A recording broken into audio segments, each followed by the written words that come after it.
Bonjour à tous. Avant de commencer, petit disclaimer, je ne suis pas un expert et je ne suis pas un spécialiste. Cependant, voici une petite lecture de la page concernant l'histoire de l'homme du site Future of Mankind. J'espère que vous allez apprécier. Installez-vous bien et des gros bisous. Introduction. La meilleure façon de voir les informations que les Pléiadiens nous ont données sur notre histoire et de mieux comprendre la mentalité de l'homme de la Terre, y compris le récit académique officiel, est d'examiner l'Amérique du Nord. Si l'Amérique du Nord, c'est-à-dire ce que l'on appelle le Nouveau Monde, la nouvelle région du monde, avait une politique de non-retour, c'est-à-dire qu'aucun des arrivants ne revenait jamais et qu'aucune autre information n'était échangée entre les continents, alors l'Amérique du Nord serait aujourd'hui très semblable à ce que les Pléiadiens nous ont dit s'être produit maintes et maintes fois au cours de tous les âges de la Terre. L'Amérique du Nord aurait maintenant sa propre langue, un mélange de langues similaires à celui de l'anglais.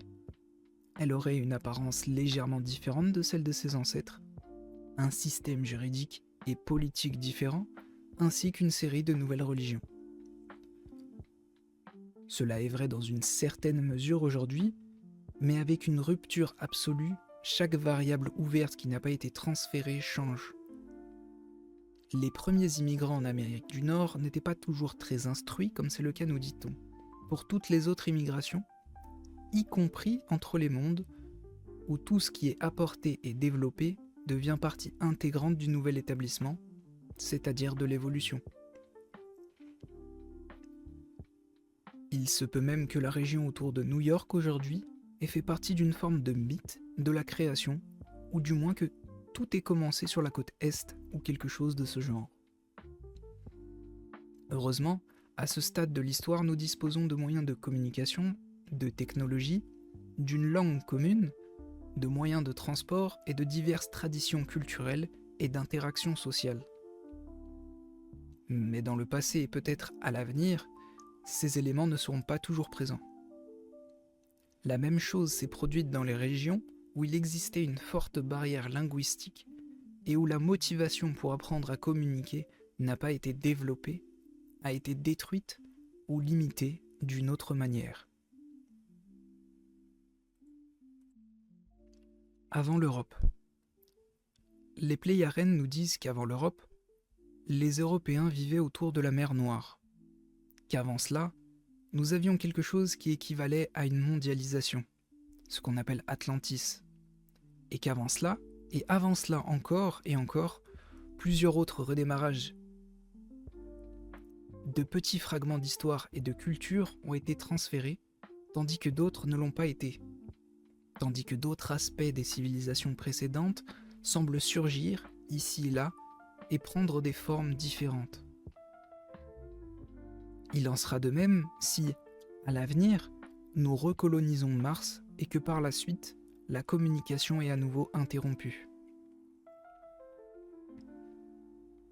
Lorsque l'on parle de stupidité à propos d'universitaires, d'érudits, d'historiens, de scientifiques, etc., cela signifie généralement qu'il s'agit d'une stupidité et d'une audace qui consiste à déclarer que rien n'existe avant notre époque. La mentalité et la conscience de l'homme de la Terre sont particulièrement limitées par notre vieillissement et notre espérance de vie particulièrement courte. En outre, les personnes dites intelligentes, comme les universitaires, les chercheurs, les historiens et les scientifiques, ne s'intéressent en réalité qu'à la pérennité de leur financement. Et c'est probablement là que le problème commence. Ils ne connaissent pas non plus certaines des sciences spéciales de l'enseignement de l'esprit et considèrent tout d'un point de vue matérialiste, ce qui, je le suppose, est évident s'ils ne cherchent qu'à assurer la continuité de leur financement. La seule façon pour eux de s'assurer que le financement continue est de parler d'un niveau de stupidité qui est commercialement viable pour l'époque et les gens avec qui ils vivent. 22 millions BC. L'ancienne Lyra. Tout d'abord, dans la constellation de la Lyre, nous trouvons l'origine de l'homme qui remonte à l'histoire des Pléiadiens. Sur ces anciennes planètes se trouvent les ancêtres de la plus ancienne forme de vie humaine connue. Il y a 22 millions d'années, d'anciens voyageurs lyriens sont arrivés dans notre système et y ont établi une colonie. Comme il s'agissait pour eux de leur première tentative de voyage dans l'espace, il leur a fallu beaucoup de temps pour atteindre la Terre. À leur arrivée, ils ont constaté l'existence d'êtres humains très primitifs. Ils ont constaté que la Terre était une planète où la vie humaine s'était naturellement développée au cours de l'évolution, mais qu'elle était actuellement dans un état très primitif. Les Terriens étaient une race à la peau brune, qui possédait à peine des capacités de raisonnement ou d'intelligence et qui n'intéressait pas les visiteurs célestes. Au cours des quelques milliers d'années qui suivirent, de nombreuses expéditions furent menées sur la Terre, donnant lieu à la formation de diverses colonies pour de courtes périodes. Les anciens Lyrans étaient des titans de 20 à 30 pieds de haut, ce qui fait 6 mètres à 9 mètres, originaires d'une planète bien plus grande que la nôtre. Ils avaient la peau blanche, des cheveux blonds, généralement des yeux bleus, et une espérance de vie d'environ 2000 ans. Il s'agissait d'une race guerrière qui s'était non seulement développée sur le plan technique, mais qui était également très avancée dans l'utilisation du pouvoir spirituel. Ils déplaçaient leurs forces guerrières à travers la galaxie et utilisaient leur grande puissance pour prendre le contrôle de plusieurs milliers de races moins développées. Au fil des ans, la lignée Lyran s'est mélangée à d'autres civilisations, créant de nombreuses couleurs et races différentes qui se sont répandues dans toute la galaxie. Alors que leur race était à son plus haut niveau d'avancement, une énorme comète destructrice connue sous le nom du Destructeur s'est frayé un chemin jusqu'à la famille des planètes Lyran et les 2/3 de leur race ont été tués. Le dernier passage du Destructeur remonte à 1680. Si cela est exact, il est probable qu'il s'agisse de la comète que nous connaissons sous le nom de Grande Comète de 1680, la première comète jamais découverte par télescope. Le rapport de contact 150 indique également que le volume du Destructeur est 1,72 fois celui de la Terre, mais que son poids a été ramené à la masse moyenne de la Terre. Le rapport de contact 251 parle également de la comète Destroyer comme de la planète errante menaçante qui, dans le passé et sur une longue période, a causé beaucoup de destruction et de ravages dans le système solaire. Selon les détails présentés précédemment par Sfa, ce corps céleste nommé Destructeur avait déjà causé les destructions les plus horribles sur leur monde d'origine dans le passé, avant qu'il ne traverse l'espace sur sa trajectoire imprévisible. Le Destructeur s'est installé dans le système Sol, où il a également fait des ravages. Au fil du temps, il a réduit sa période d'orbite à une moyenne de 575,5 ans. Cependant, les Pléiadiens ont depuis augmenté à nouveau cet intervalle. En conséquence, le Destructeur réapparaîtra dans le système solaire dans environ 1180 ans. Avec la destruction, leur technologie a été anéantie, et ils n'ont pas pu continuer à exercer leur contrôle sur le grand empire qu'ils avaient construit. Le grand empire Lyran n'était plus qu'une planète sans aucune technologie. Ils étaient à peine capables de survivre et étaient confrontés à la tâche de reconstruire une civilisation qui avait autrefois dominé des milliers d'autres mondes. Après des milliers d'années, les Lyrans ont restauré leur société et sont redevenus une force dominante dans la galaxie. L'histoire des Pléiadiens montre que les Lyrans ont connu une série de civilisations sur une période de plusieurs millions d'années. Ils avaient pour habitude de monter en puissance, de commencer à se battre entre eux, puis de dégénérer en une société primitive et de recommencer à zéro. Parfois, leur guerre était si brutale qu'il leur a fallu des millions d'années pour se remettre de l'état primitif laissé par la destruction. 387 000 ans avant Jésus-Christ. Le premier peuplement de la Terre.